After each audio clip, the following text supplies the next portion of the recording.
O dia a dia da mulher moderna geralmente é muito corrido.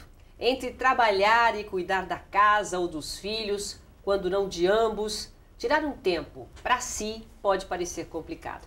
A correria às vezes chega até a trazer inseguranças sobre a qualidade do tempo dedicado à família.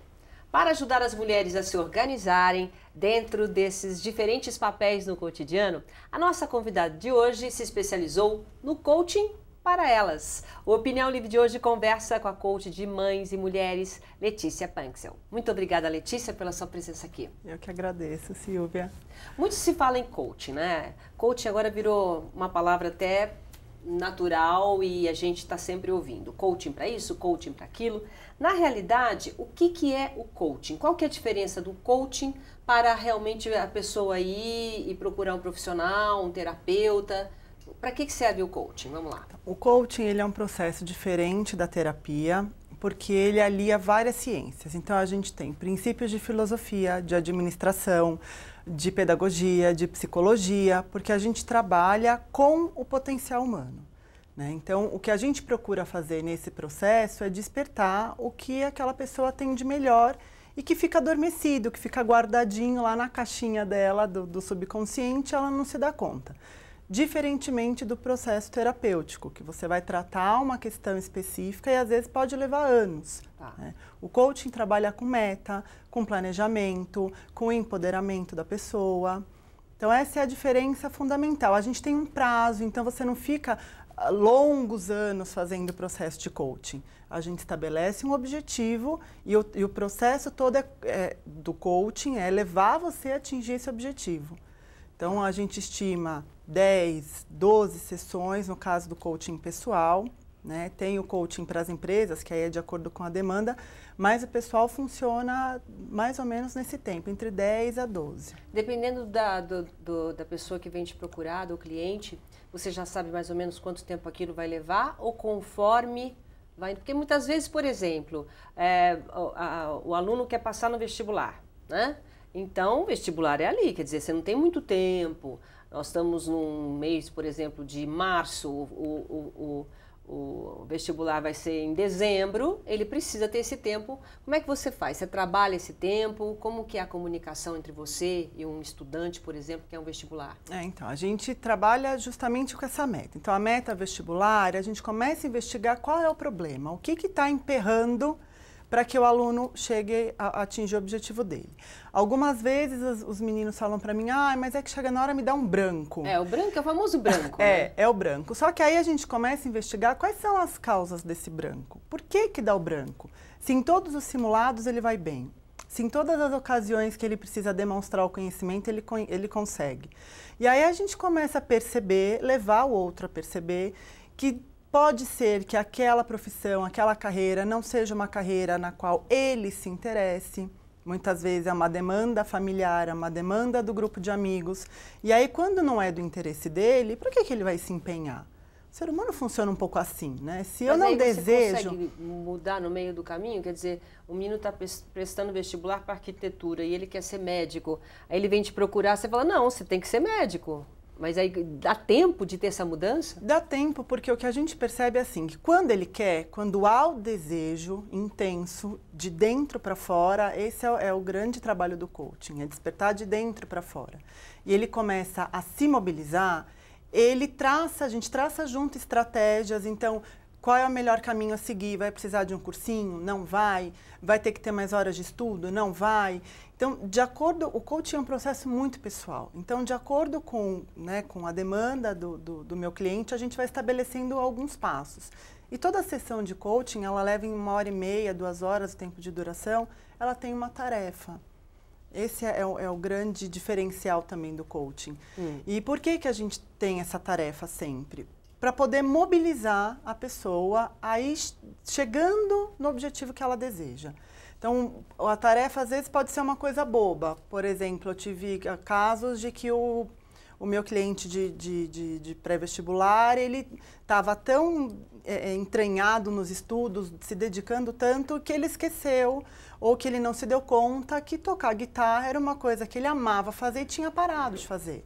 O que acontecia? Ele estava num nível de estresse altíssimo. Porque ele não fazia o que ele gostava. Esse nível de estresse é o que causa o branco, porque você começa a perder conexão neural, as conexões, né, o que você precisa resgatar da tua memória na hora da prova.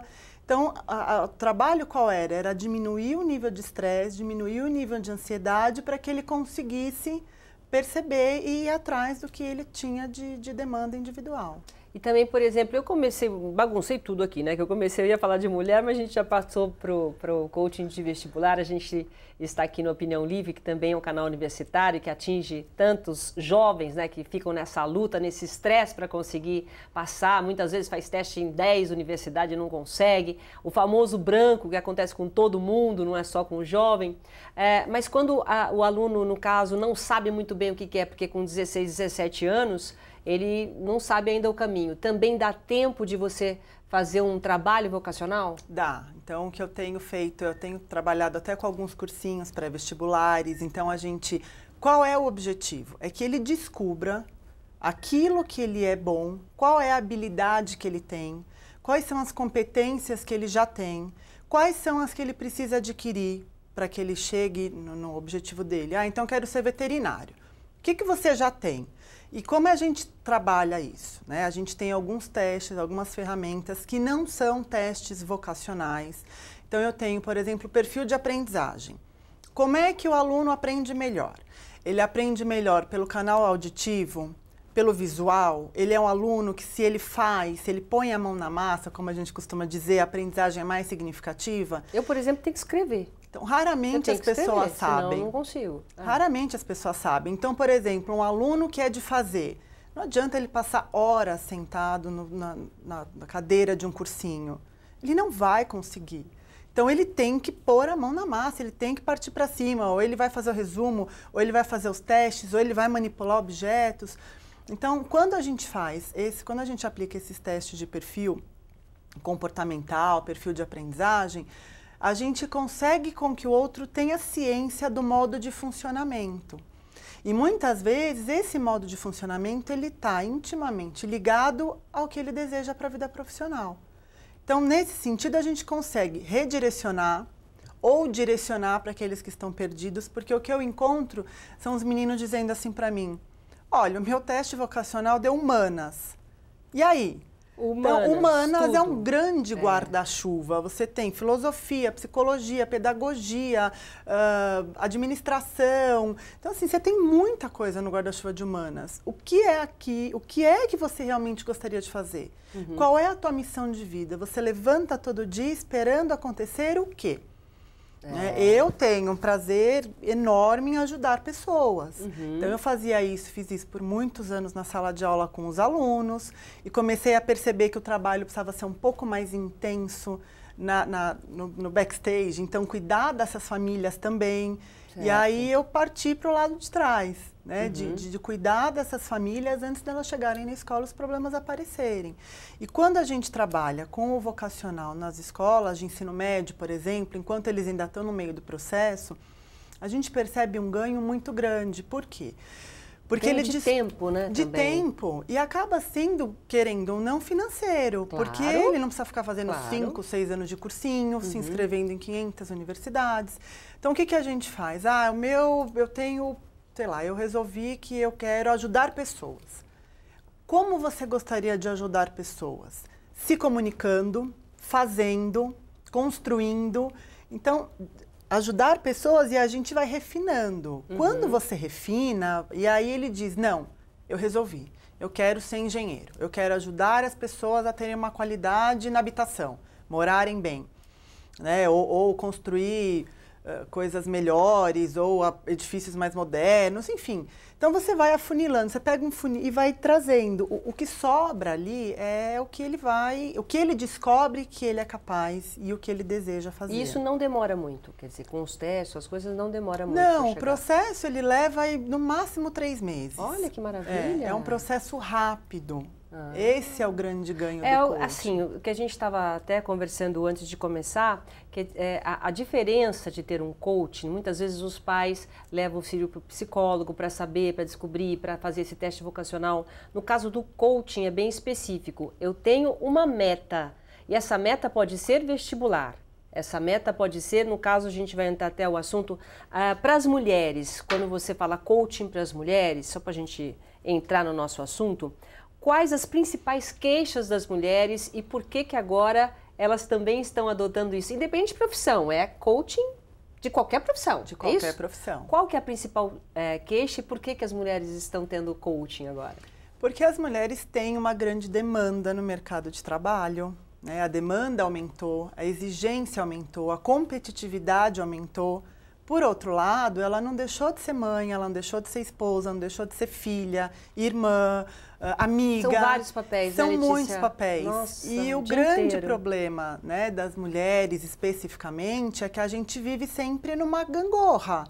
Então, uma hora um está muito em alta e o outro está muito em baixa, mas a gente não vive bem no desequilíbrio. Tudo que é desequilíbrio é ruim. Uhum. O coaching procura levar para as mulheres uma forma de equilibrar esses papéis.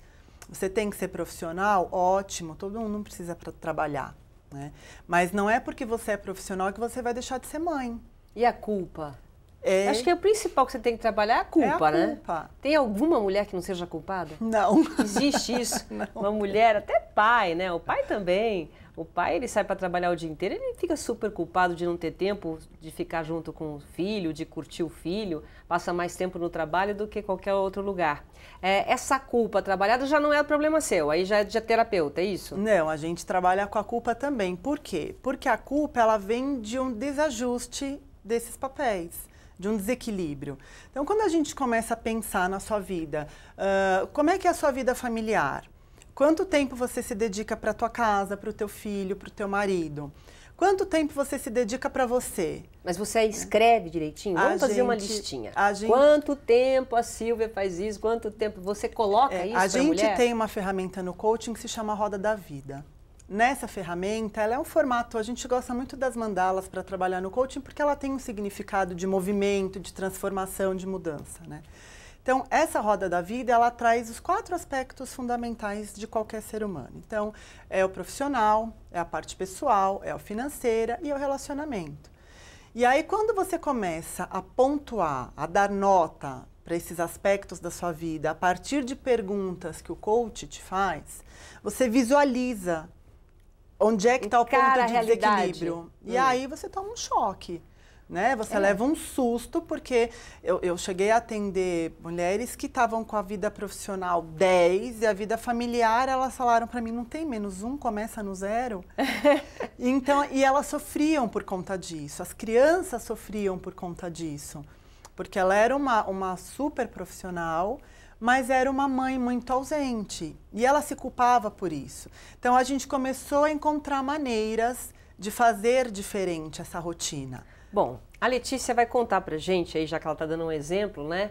Nossa, será que é possível nós, mulheres, a gente conseguir juntar tudo isso? Às vezes eu saio daqui e falo, agora eu vou desligar o neurônio, o botãozinho da profissional, vou ser mãe, agora eu vou ser dona de casa. Quer dizer, dá pra gente juntar tudo isso?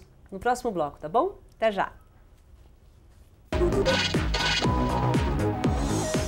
Estamos de volta ao nosso Opinião Livre de hoje, conversando com a coach de mães, de mulheres, de adolescentes, Letícia Panksehl.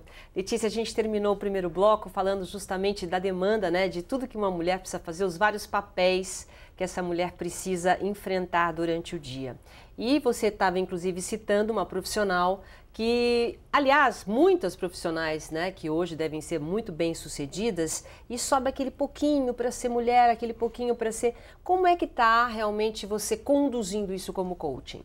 Então, a gente... Pelo menos para dar uma ajuda para quem não pode ter uma coaching agora, né? Então, o primeiro movimento que a gente faz é esse de se deparar com o que está em desequilíbrio, né?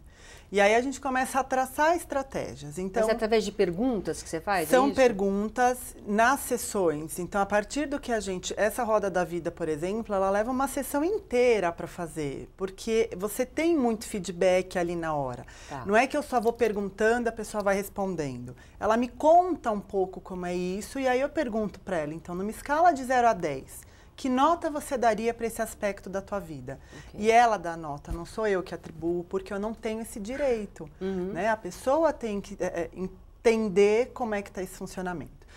Bom, partindo disso, a gente começa a pensar como vai fazer. Então, depois que a gente se depara com esse desequilíbrio, ela vira para mim e diz assim, bom, de tudo isso, eu quero melhorar minha relação familiar. Tá. Ou, de tudo isso, eu quero melhorar minha relação com meu marido. Ou, então assim, eu trabalho com a demanda, com a meta. Tem pessoas que, ok, tudo bem não terem um bom relacionamento com os filhos. Elas estão felizes e não sou eu quem vou julgar se tá certo ou errado. Se tá bom, tudo bem. Né? Então, vamos no caso dos filhos. Ah, eu preciso, é uma coisa que me faz falta. Então, a gente começa a pensar, por exemplo, você toma café da manhã com o teu filho? Que aí já não é quantidade, é a famosa qualidade. Exatamente. Então, o meu trabalho com essas mães qual é? É dar qualidade para o tempo. Não importa se ela tem 15 minutos, 20 minutos, 1 hora, 2, 3, 4. Eu também atendo mães que não trabalham fora e que a relação com os filhos é totalmente desgastada. Então, não é a quantidade, é a qualidade. Então, a gente começa assim. Como é a rotina? Como é a tua rotina? E aí ela esquematiza para mim, ela faz um planejamento semanal. E em cima desse planejamento, a gente vai fazendo pequenas adequações. Então, por exemplo, você não precisa chegar em casa todos os dias às 9h30, o horário que o teu filho já está dormindo. Você pode chegar em casa 2 dias às 9h30 e os outros 3 chegar antes. Você consegue? Mas aí entra numa disciplina também, né? Tudo aquilo que você colocou de meta dentro das mudanças tem que ser uma disciplina, quer dizer, a pessoa está acostumada a chegar às 9h30 em casa, mas 9h30 vai tomar um banho, vai não sei o quê, ainda vai olhar as mensagens no celular, vai isso, quer dizer, tá em casa, cheguei em casa às 9h30, mas não deu atenção. Não deu. E essa era a maior queixa que eu tinha quando eu era professora. Então eu recebia muitos alunos dizendo, minha mãe chega em casa e aí ela vai olhar o celular, ela vai responder e-mail, ela senta para assistir televisão e ela nem liga para mim. Então eu comecei a juntar um pouco o que o meu aluno trazia, o que o meu paciente que tinha problema de aprendizagem trazia, o que a mãe falava comigo. E a gente junta tudo isso e bola uma estratégia de melhorar essa relação. Então, quando ela planeja e quando ela se agenda, ela cria com ela e com o outro, que no caso sou eu, um compromisso. Então, qual é o trabalho do coaching? O coaching é mesmo aquele que é o técnico, que fica em cima. E aí, você fez, não fez, conseguiu, atingiu? Por que você não conseguiu? Quantas vezes por semana a pessoa Uma vez por semana. Uma vez por semana te encontra e tem a sabatina. Tem. O que você fez, como é que foi. Mas as mães ficam ligando para você, ou a mulher fica ligando, Letícia... De noite, sei lá, e o que eu faço? Tem essa coisa ou você mantém o profissional de uma semana? Não, eu sou uma pessoa muito flexível e muito aberta, porque a gente tem muita angústia e muitas vezes não tem com quem conversar. E às vezes a gente conversa com alguém que fica apontando qual é o teu erro. Como se a gente não soubesse, né? A gente geralmente sabe o que está errado, mas não tem ninguém para te ajudar. Então, eu sou muito disponível. Às vezes elas me mandam, ai meu Deus, e agora? Como é que eu vou fazer?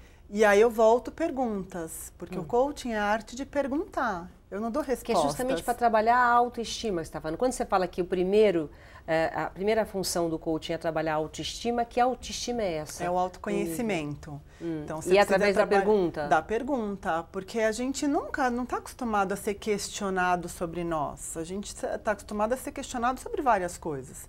A família, o trabalho, exigência profissional, mas e sobre você?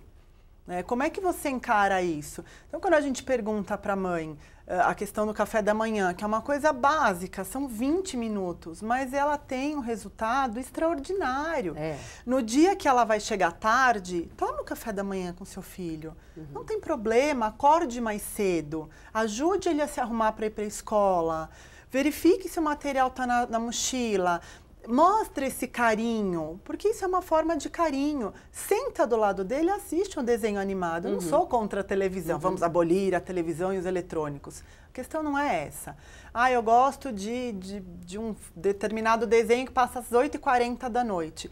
Não te custa sentar e fazer um cafuné e estar do lado do teu filho e se inteirar do que ele gosta. Quer dizer, só isso já são pequenas mudanças. Agora, quando que a pessoa te procura?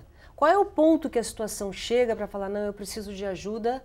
E aí, até por uma questão de informação que a gente está passando no Opinião Livre, a função do coaching, né? Porque a gente fala, nossa, vou ter que procurar uma terapia. Não, muitas vezes só precisa de uma direção, de um direcionamento de atitude e de meta. Quando que a pessoa te procura? A pessoa, para me procurar, ela tem que estar muito disposta a mudar. Porque ela já detectou que está tudo errado. Ela detectou que tem uma coisa que está esquisita. Então, quando a gente senta a primeira vez para conversar, as pessoas geralmente falam, olha, eu percebo que tem alguma coisa esquisita, mas eu não sei o que é. E aí, quando a gente começa a trabalhar com essas perguntas, a gente descobre juntas qual é o problema e traça essas estratégias. E aí, a pessoa, quando vem me procurar, ela tem que estar disposta a rever atitudes, a rever conceitos, a rever padrões. Porque se é para continuar exatamente como está, ela não precisa de um coaching. Ela vai continuar a atitude dela e a atividade dela normal. O coaching, ele pressupõe mudança. Mas muitas vezes as pessoas te procuram porque, assim, nessa vida da gente, de trabalho, de filho, de várias funções, e também eu coloco os homens no meio, porque os homens às vezes ficam o dia inteiro fora e só encontram os filhos, às vezes, dormindo. Quer dizer, muitas vezes a gente nem percebe que está acontecendo isso. Alguma vez já aconteceu um alerta, sei lá, de uma criança ou da mulher, olha, eu quero que você fale com meu filho, porque alguém de fora, muitas vezes, olha melhor aquela situação. Tem esse alerta que vem de alguém? Então, a gente está sempre ligado no piloto automático. Porque você nem percebe. Sempre, tudo. Mas você precisa começar a olhar diferente e escutar. De uma maneira mais profunda, porque a gente tem mania de ouvir, já sei. Mas você não ouve na essência o que aquela pessoa está te dizendo. Então a criança começa a falar e você já termina o assunto que você já sabe o final da história. E no final das contas, o seu próprio filho, o seu próprio marido já está te dizendo o que está faltando. Quem nunca ouviu a frase do filho de dizer assim, você não fica comigo. Você fala, claro que eu fico, eu faço tudo para você, eu compro tudo para você. Você não entendeu o que ele está te pedindo. Ele está te pedindo tempo com ele. Ele não está te pedindo que você compra. Mas qual é esse tempo? O tempo é almoçar fora? É jantar fora? É sair, ficar, sei lá. Qual é o tempo? Você está aberta a ouvir o que o teu filho tem para te dizer? E aí você pode perguntar. As crianças são um poço de sabedoria. Então, quando você pergunta, nossa, eu não sabia que eu não te dava tempo. Como assim? Me fala melhor. Me explica melhor como é isso. A criança vai te dizer, mãe, eu gostaria de ir ao zoológico, gostaria de jogar futebol, gostaria de ir ao parque com você, gostaria de almoçar fora, jantar fora, assistir um filme. Ela vai te dizer.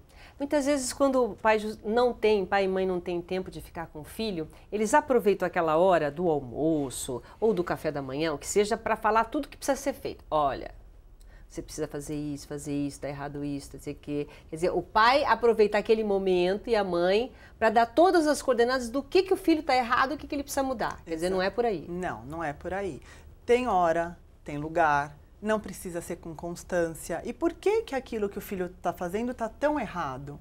Será que é você que está sem paciência?